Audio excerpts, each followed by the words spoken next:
2013 was one of the biggest years for the show Doctor Who in its history, with it celebrating its 50th anniversary, an event that was massive for the fandom, with a commemorative episode being broadcasted, not to mention the tons of pieces of merchandise that were being released to coincide with this milestone. The show was very much at its peak here, I would have said, with almost 13 million viewers tuning in for the magical event episode that was The Day of the Doctor, the highest viewer figures that the show had gotten in 5 years. However, the heights that the show were having around this time wouldn't last, as it seemed to fall off the peak it was sitting on and tumble down into the bottom of the ocean as the years rolled on. There are many different reasons as to why this is so in my opinion, but probably the worst one for me and many others is that it seemed like that the current showrunner Stephen Moffat had signed a pact with future showrunner Chris Chibnall in order to try and shit on and bastardise the entire franchise and show in almost every conceivable manner possible. This has resulted in what is essentially the unholy trinity of Doctor Who episodes for me: Hellbent, Twice Upon a Time, and more recently, The Timeless Children. A collection of 3 episodes that try their hardest to fuck up some kind of aspect of the show, and more than succeed in doing so. The second of which is essentially the crown jewel in this ungodly collection of episodes for me. And if you've been around in the fandom for long enough now, you'll probably know about this episode and how poorly it was received by the fan base. But why is this episode so bad? Well, let's take a trip back in time and find out.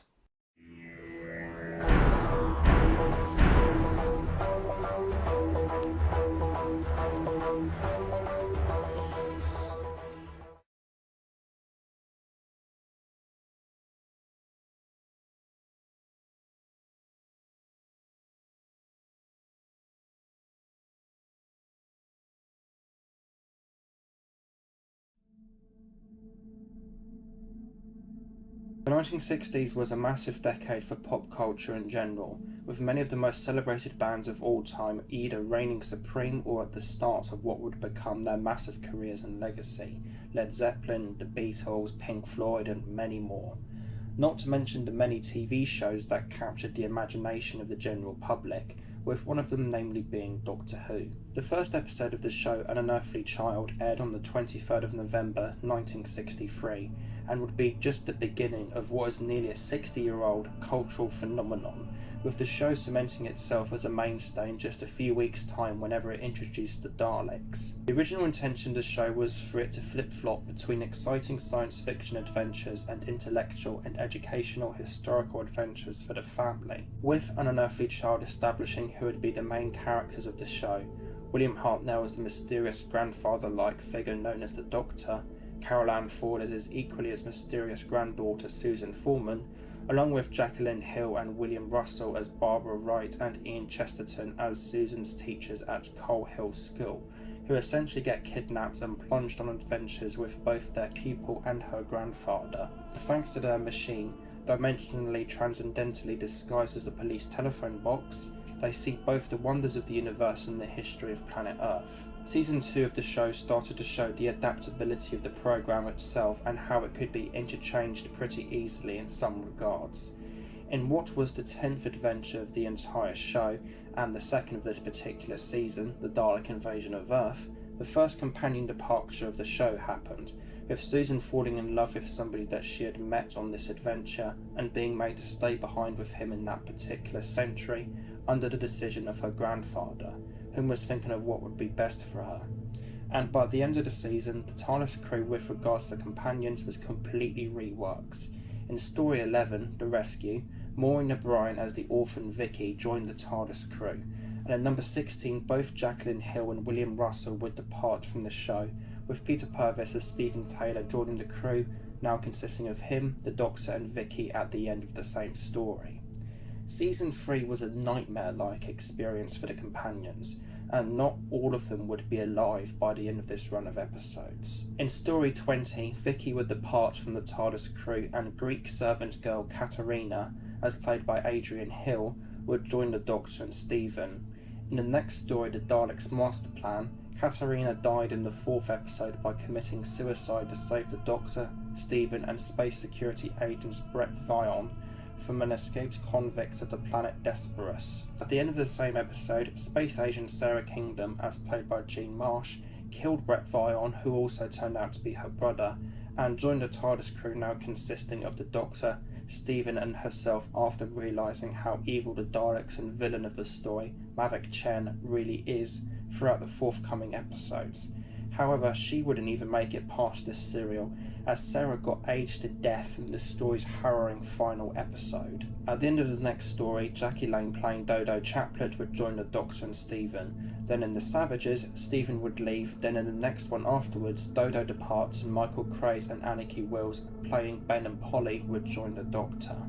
The aggressive coming and going of companions in this block of stories almost seemed to be representative of what was actually going on behind the scenes of the production of Season 3, as there was numerous arguments and disagreements during the making of these episodes. The season itself opened with Galaxy 4, as penned by William Ems. For some reason, the author was not informed about the fact that the TARDIS crew had changed, as Ems had written this story under the belief that the TARDIS crew still consisted of the Doctor, Vicky, Barbara and Ian, which in turn ultimately led to Peter Purvis's new character Stephen Taylor getting not a lot of involvement within the story, which ultimately annoyed him. This was just the beginning, however, as new showrunner at the time John Wiles was arguing with William Hartnell a lot during the production of the season. This got so bad to the point that Wiles threatened to fire Hartnell with the intention that he would disappear partway through the Celestial Toymaker, which thankfully didn't happen. As well as the tumultuous nature that the creation of Season 3 had, during this time it was wondered if William Hartnell could effectively be replaced in the show as well as the companions, and ultimately it did happen. Hartnell's health by the point of 1966 was severely deteriorating, and unwanted by William himself as he loved the role, the actor would depart from the show in the second serial of the fourth season, The 10th Planet, a story that is also noticeable for introducing the Cybermen, one of the most popular monsters in the show's history. This departure was ultimately achieved by adding a new element to the character of the Doctor and his race, which was that they are able to renew their bodies whenever their current ones are wearing a bit thin, as this story puts it at one point, through a process called regeneration. This allowed for William Hartnell to exit the role as the character and to allow Patrick Troughton to take over in what would be the second incarnation of the character. The show rumbled on, and in 1973, it was the 10th anniversary of the programme. For this occasion, the first multi-Doctor story in the history of the show was made, which united the, at the time, currently established three incarnations of the character, John Pertwee, Patrick Troughton and William Hartnell. However, because of his health, Hartnell's involvement was minimal, and the story only had him reading off key cards of his incarnation helping Pertwee's and Troughton's. This was to be Hartnell's final acting assignment, however, as he sadly passed away on the 23rd of April 1975. 1983 was yet another significant year for the show, as this was its 20th anniversary, and once again, a multi-Doctor story was created, this time with it using the first 5 iterations of the character. Because of William Hartnell unfortunately being no longer with us at this point, the first fill-in / recasting of the first Doctor happened, with Richard Hundrell playing the incarnation in this special feature-length episode. I personally feel that saying recasting in this context is a little wrong somewhat, but it is what it is. Rolling on another 30 years now, Doctor Who is still going, with a new literal incarnation of the show being ever so popular, as the original run was cancelled and or put on hiatus back in 1989 after 26 seasons, with, at this point, the new run of the show clocking up 7 seasons. This particular year for the show was special, as it was celebrating the 50th anniversary, as well as the previously mentioned The Day of the Doctor being created as one mega celebratory episode to fall into the line of the chronology of the current iteration of the show. Other pieces of commemorative tie-ins were created, with one of the most special ones being An Adventure in Space and Time, which was an 80-minute docudrama that takes a look at the creation and production of Doctor Who during the 1963 to 1966 section through a biographical and dramatic lens. For the casting of this event, actors were brought in to play the actor that the programme was representing. There's obviously quite a few I could mention, but just to give some examples by sticking with what is representative of the original and first TARDIS crew, Jamie Glover played William Russell, Gemma Powell played Jacqueline Hill, Claudia Grant as Carol Ann Ford, and most notably, David Bradley as William Hartnell. As well as this, original actors of the original companions and/or characters made cameos, with one of the more noticeable ones being at the start where we can see William Russell himself cameoing as a gate guard. After this point, the show rolled on once again and continued to see success with the Stephen Moffat era, despite divided opinion on the quality of the show from what I can tell. This showrunner, however, would leave the seat of the position eventually, with Chris Chibnall filling his place, and Stephen Moffat himself would leave at the end of Series 10. Matt Smith was the actor that played what was the overall 12th incarnation of the Doctor, counting the newly established Ward Doctor who debuted in The Day of the Doctor, and he left the show at the end of 2013 with the kind of stupid and unfulfilling Christmas special The Time of the Doctor, which had loads of ridiculous things to it, such as wooden Cybermen with flamethrowers. Looks like the Cybermen, creatures made of logic, gave logic the middle finger here. Next in 2014, Peter Capaldi would appear in his first full series of Doctor Who, which seemed to begin an ongoing curse of weak season finales, with probably the worst offender being Hell-Bent, this series 9 episode. Did you care for the emotional, epic and poignant character arc of Sarah Kingdom in the Daleks' Master Plan? All of the trouble she had to go through involving the murder of her own brother and being corrupted by the Guardian of the Solar System, only to be horrifically killed herself at the end of the story? Well, we can forget that and put it in the bin now, and any other care you had for character deaths, because Hellbent introduces this gizmo that the Time Lords have for some reason that can bring back anybody to life with no consequences whatsoever. This was only a highlight, however, of how little of a shit Moffat gave about the show sometimes. Yes, sure, he wrote some good episodes here and there, but it's clear at points during his tenure that he didn't really care about the show, and it was only to get worse. Bold Enough in Time and The Doctor Falls was the two-part finale of the 10th series, which was a pretty fantastic finale in my opinion. Not only did it feature the current incarnation of the Doctor's arch-nemesis, the Master, another of his own species, as played by Michelle Gomez, it also featured the previous incarnation of this character as portrayed by John Sim. As if this wasn't an interesting or exciting enough prospect for myself and other fans, what are now dubbed the Mondasian Cybermen because of how many different versions of the Cybermen there have been over the years, from the 10th planet made a return as well. However, just when the Doctor Falls was all said and done with its main events, it turns out there was a three-parter with the upcoming 2017 Christmas special, with David Bradley appearing out of nowhere as the first Doctor, much to the 12th Doctor's surprise and a lot of fans watching the episode, in what is admittedly one of the greatest cliffhangers in the show's history, especially at the time whenever watching this episode on air. Whenever I saw this cliffhanger when the episode aired, it was safe to say that it took me by surprise, even though on-set photos had leaked from Twice Upon a Time before the episode had aired, showing that the first Doctor was going to be in it, and I was very interested and excited about the upcoming Christmas special. Typically, I'm more of a classic Doctor Who person whenever it comes to declaring a preference between the two separate runs of the show, particularly the first 7 seasons of the show, and for me, William Hartnell's incarnation and portrayal of the character is my personal favourite. Whereas I do think, kind of naturally, that he has always been the best person to play this particular iteration, I will give credit to David Bradley, however, in that he was an excellent fill-in for William Hartnell in An Adventure in Time and Space, where he gave an amazing performance as him.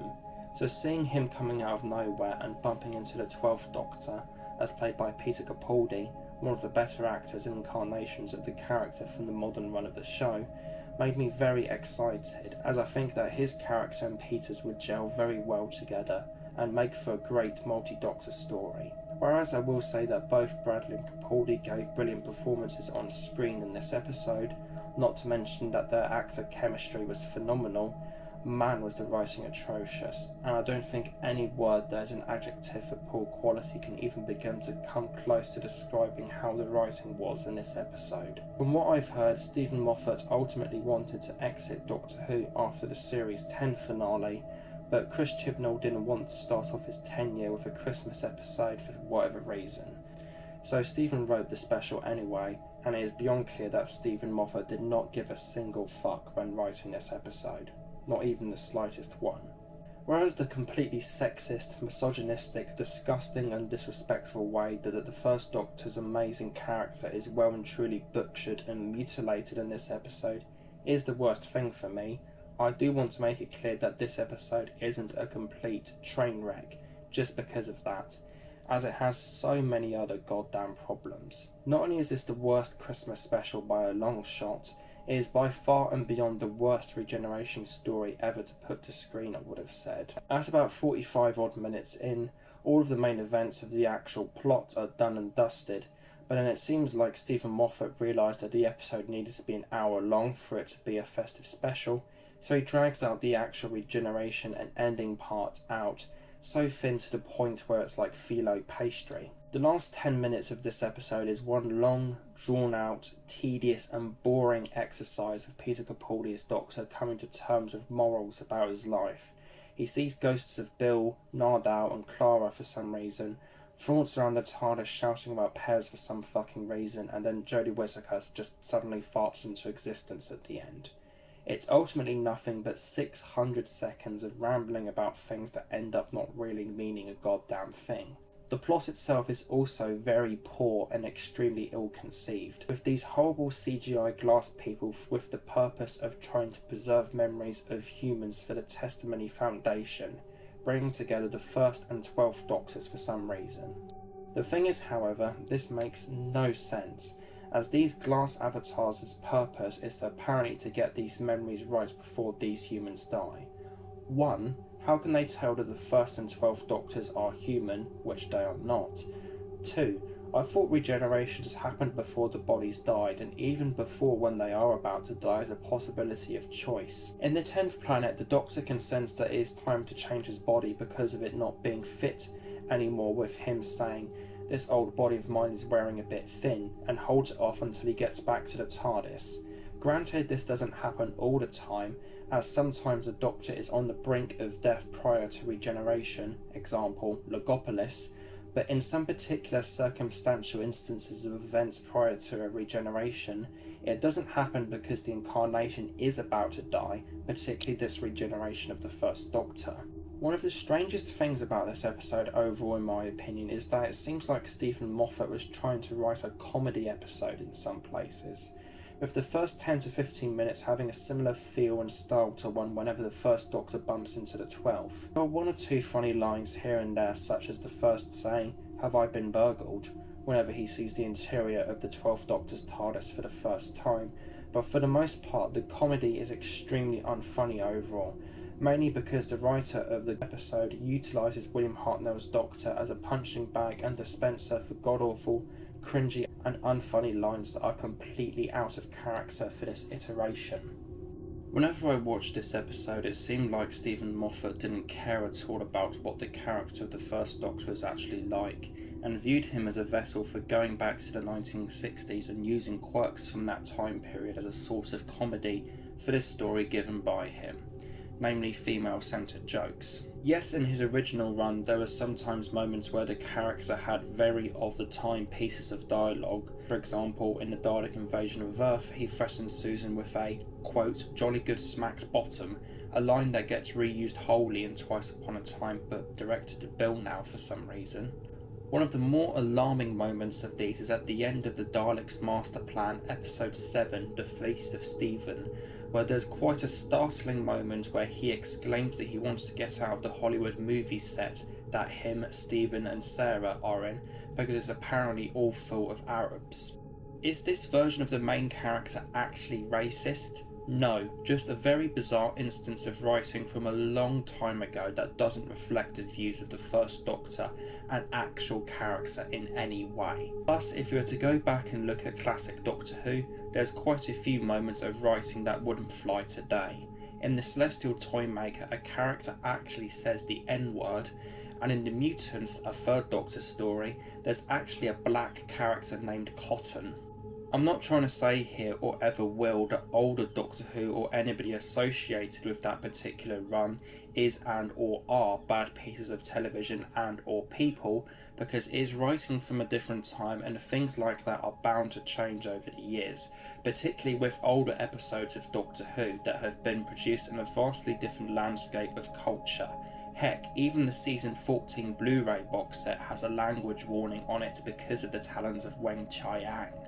Point being here that these occasional and rare moments are a product of the time rather than a reflection of the character himself on the whole. Having explored all of his television stories, 23 of them counting Missions to the Unknown and the Daleks' Master Plan as one, at least twice each, William Hartnell's character of the Doctor has always been a man of science and peace in my opinion, always resorting to the most pacifist-like methods to a solution, unless killing is absolutely necessary. One of my favourite moments of his character in the entire run is in the Daleks' Master Plan, episode 12, Destruction of Time, the last episode in the epic season 3 saga. For literally a dozen episodes now, we have seen the toll of morality the Daleks have taken on him. In the previous 3 stories with them, we have seen his character knowing that these mutations are evil beings, but never wanted to kill them and would let others do so, with the most he would ever do is shutting off the power to their city in the Daleks. But after the events of this particular serial, he has now seen them in a different light. He has seen how much of a threat they can truly be to the galaxy,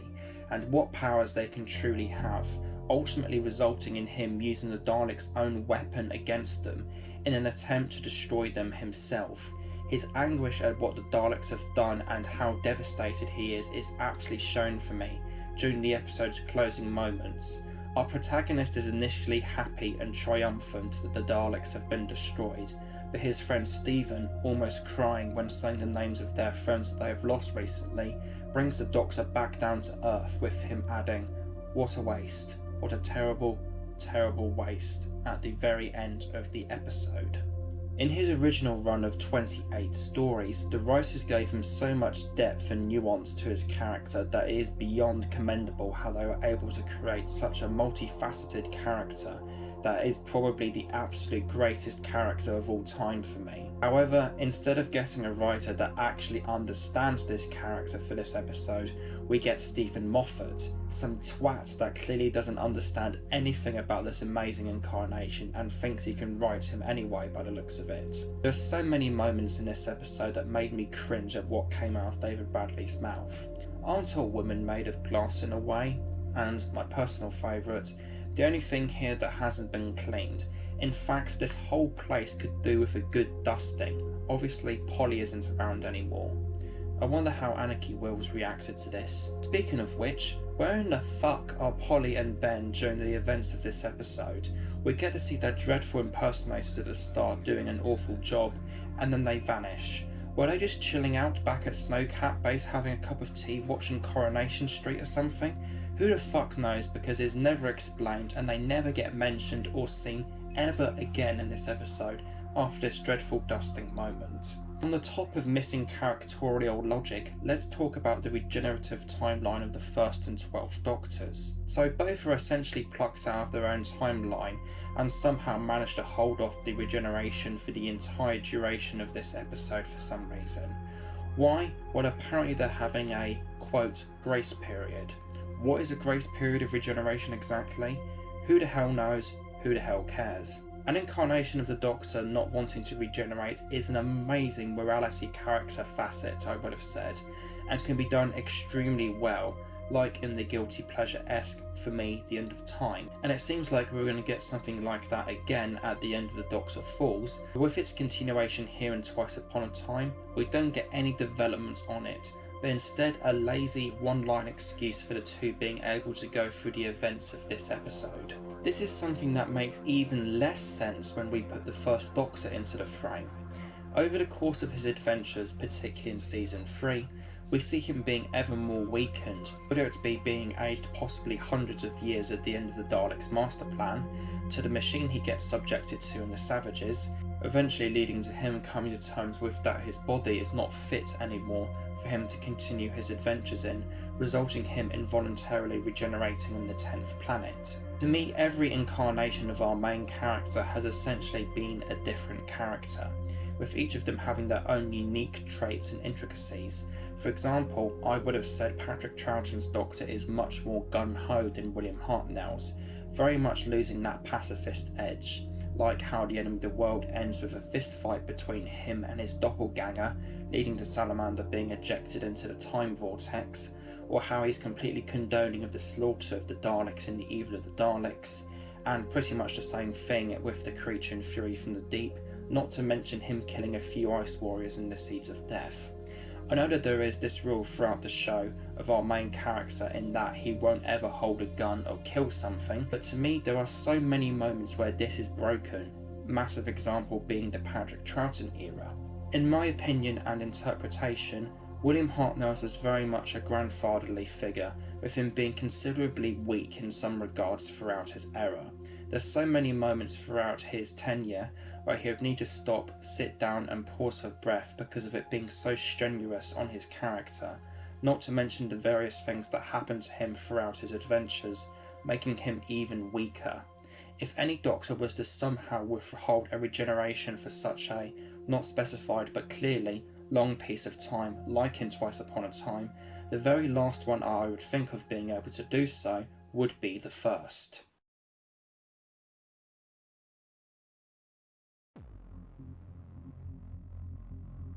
Doctor Who is a programme that is almost 60 years old at this point, and I will say that it has a fan base that's been extremely blessed over the years. Not only because it has lasted so long and is also still going with regards to television, but also because it is essentially its own universe to explore, with so much that has emerged from its media spiral.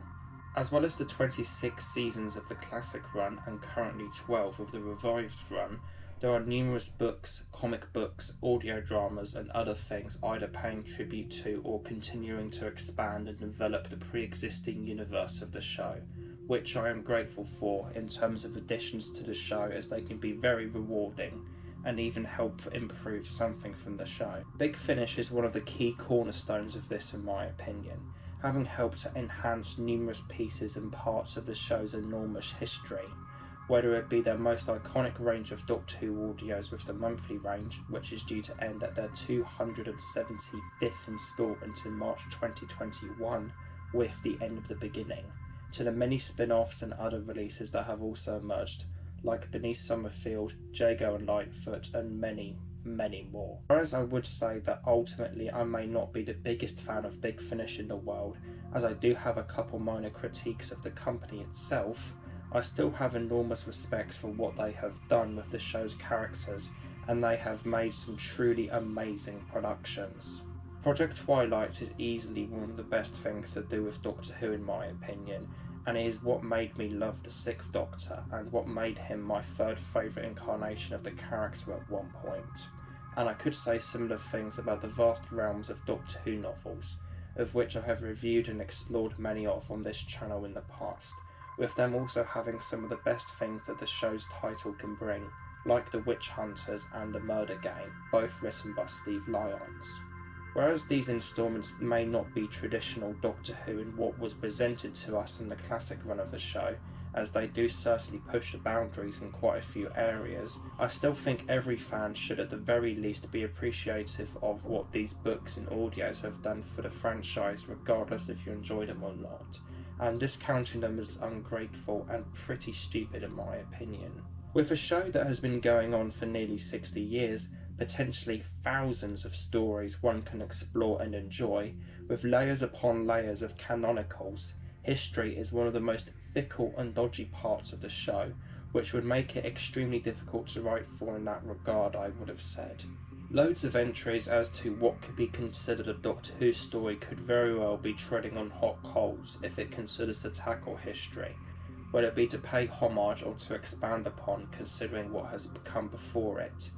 And as with time ticking on and the history and catalogue of the franchise becoming more and more expansive, the more difficult it gets to write an entry because there's a high chance of conflicts within what has been previously established. Many times the programme has been successful in doing so. The War Games, the last story of the Second Doctor era, is an incredible way to not only end that chapter, but to introduce the Time Lords, and the Five Doctors is an excellent tribute to the show to ultimately celebrate the 20th anniversary at the time, for example. However, quite a few times the writers have either failed to add to the history or to pay tribute when trying to do so,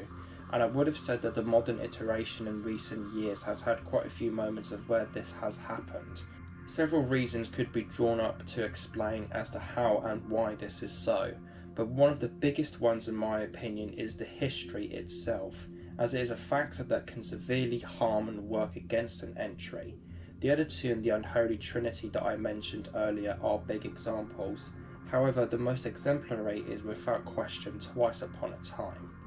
There are several reasons as to why this is one of the worst episodes of Doctor Who ever in my opinion, and how it is an extremely sour and unfortunate way to end the Stephen Moffat era overall, despite the fact that I will say that it isn't a complete failure, as there is some genuine glimpses of quality. David Bradley, I will agree, is the overall best part of the episode. He impressed greatly in An Adventure in Space and Time, and he continues to do so in this episode. Whereas I thought Richard Hundrau was a bit too lively for the character, here David is extremely close to the original, with all of his mannerisms and expressions being par for the course of what William Hartnell would produce back in his televised run.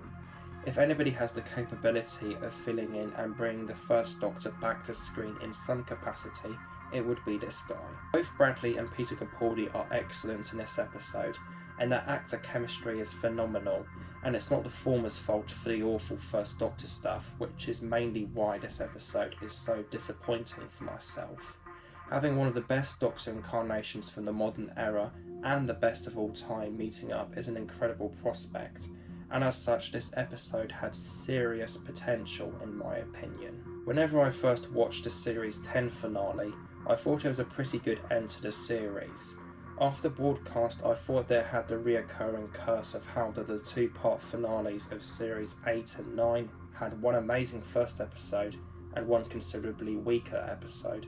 but was still good for what it was. However, in preparation for this review, I ended up watching it again and I actually loved it, to be honest. After my first time watching, a criticism I had with it was that I felt that it was rushed and that this second episode could very well have been divided into two 45-minute episodes. Whereas I don't really side with that opinion anymore, as I now think that this is simply a brilliant 100-minute Cyberman story, I do think about it in a way whenever I think about Twice Upon a Time. And it's interesting to have watched all 3 episodes recently and to think about them as a collective whole, as this two-parter and the special tread similar thematic ground in some areas. One could see that John Sim asking Michelle Gomez for tips of how to be a woman could be a hint towards the debut of Jodie Whittaker, for example. It really does make me think that the few shortcomings of the Doctor Falls could be overcome whilst making Twice Upon a Time have a better plot and maybe a good episode by merging the 2 episodes together in some way. Considering how that Twice Upon a Time opens on the ending with the Doctor in the 10th Planet episode 4, and also that the Mondasian Cybermen were brought back in World Enough and Time and the Doctor Falls, I think it's very feasible to say that these 3 episodes could have all been connected together in a more upfront way, making a 3-part Cyberman epic as it were. Not to mention that, somewhat peculiarly, the Mondasian Cybermen actually appear in deleted scenes from Twice Upon a Time. Why on earth would a production crew go to this length to make a reconstruction of episode 4 of the 10th Planet in such an elaborate and vivid way, but not to have any of these snippets included in the final episode is completely baffling. Any explanation for this, Moffat? I would also like to mention that the Cybermen by the point of their debut were still very much in the early stages of their race, with them escaping to Earth from Mondas in hopes of repurposing the planet into their own to continue their race. Here these Mondasians were still very much an experimental race, not quite having fully embraced their technological capabilities and technology as a whole, and are still very rough around the edges in terms of what they could and eventually will become in the likes of the second Doctor story, The Invasion, and much later on in the likes of Earthshock. Because of this, and them ultimately becoming a very technologically advanced species in the long run, given other Cyberman stories, I think a plotline could be created using this, in that the Mondasians have somehow been able to interfere with time and discover some sort of tech that would allow them to interfere with it. Weaving something like this into World Enough and Time, the Doctor Falls, and Twice Upon a Time would then in turn explain why the two incarnations of the Doctor were able to fight off their regeneration, and would also give a bit of a better reason as to why that there are two masters in the same place at the same time. Something like what I just detailed would have been far more interesting than what was given to us here. Twice Upon a Time is a terrible, terrible episode that didn't have an ounce of care put into its writing, and is mainly so rancid because it shits on the history of Doctor Who, and also because of the same history. One could very much say the same thing about the Timeless Children, but to me this episode is infinitely worse. Now, I'm not going to sit here and say that The Timeless Children is a god-awful episode in a 15-minute segment, which consists of nothing but me screaming and crying about how it wrecked the canon of Doctor Who, make that the sole and only reason why this episode is bad, and not considering any other aspects of the episode, like 90% of the community has done for this episode. In fact, I will actually give it credit in some areas.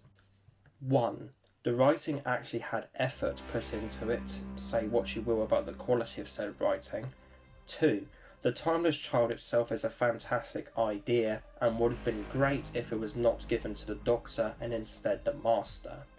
And 3.